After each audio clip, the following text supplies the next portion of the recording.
नमस्कार. PYQच्या आजच्या भागामध्ये तुम्हा सर्वांचं स्वागत आहे. आजचा हा आपला हीट या चॅप्टरवरील PYQचा दुसरा भाग आणि या भागामध्ये आपण सर्व प्रश्न जे राहिलेले आहेत ते कव्हर करणार आहोत.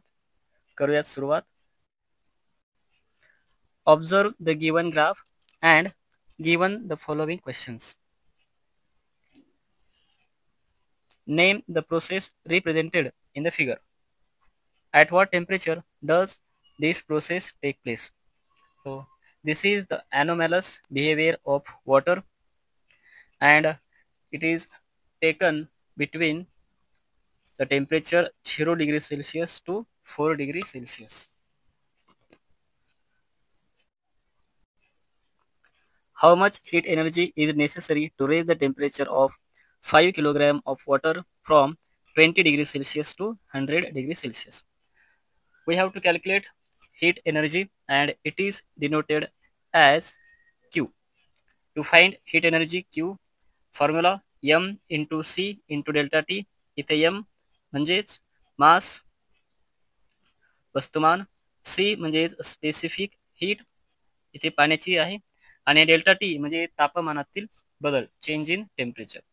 So mass of water, mass याचं युनिट आहे kilogram.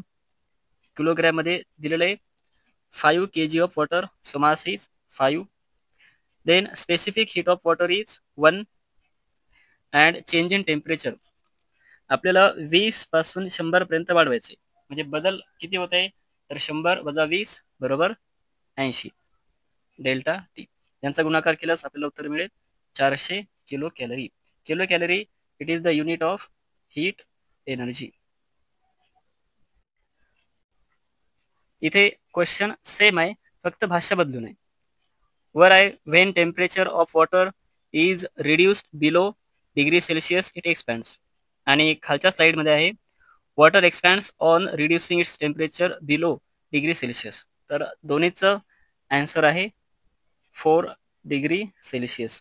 Water expands on reducing its temperature below 4 degree Celsius, and this is called as anomalous behavior of water.